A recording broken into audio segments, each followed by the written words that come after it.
बघा, हा ट्रिग्नोमेट्री मध्ये सगळ्यात महत्त्वाचा भाग जो तुम्हाला अवघड वाटतो पण अवघड काहीच नाही. जर तुम्हाला त्याच्या आयडेंटिटी जर कळलं असेल तुम्ही सोडू शकता.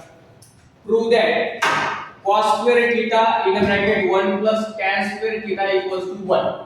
So here are two sides. या ठिकाणी दोन बाजू बघा. या ठिकाणी ही आहे तुमची उजवी बाजू आणि ही आहे तुमची डावी बाजू. आपल्याला काय करायचं आहे की ही साइड घेतल्यानंतर सॉल्व केल्यानंतर तुमचा आन्सर काय आला पाहिजे, उजवी बाजू आली पाहिजे. तर आपण बघूया बघा कोणती आहे तुमची LHS, ही बाजू आणि ही बाजू कशी आली पाहिजे, इक्वल. काय LHS तुमचा cos square theta plus in a bracket cos square theta in a bracket 1 plus tan square theta.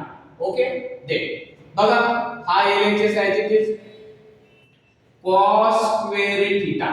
या दोघात काय आहे मल्टिप्लिकेशनचं साइन.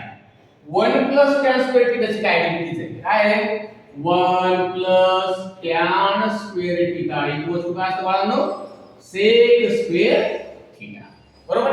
मग 1 plus tan square theta 1 plus tan square theta ची काय पुट करूया आपण आता, sec square. Do you understand. बघा cos square theta sec square theta दोघांचा एक कसा आहे स्क्वेअर. स्क्वेअर कसं लिहू आपण, कॉमन लिहू शकतो. कसं, LHS equals to cos theta into sec theta ब्रॅकेटचा स्क्वेअर. बघा cos square theta into sec square theta. then LHS as it is.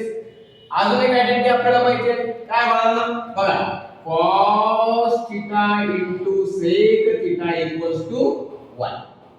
cos theta into sec theta equals to 1. cos theta into sec theta ची value काय घेऊ शकतो आपण, 1 चा square. So LHS as it is 1 चा square किती बाळांनो, 1. आली का तुमची RHS. सो शेवटला लिहू शकता तुम्ही LHS equals to RHS. Hence prove that या ठिकाणी आपलं सिद्ध झालं. काय सिद्ध झालं तुमचं, cos square theta into in a bracket 1 plus tan square theta equals to 1. Do you understand? Is तुमचं फायनल आन्सर. Okay, then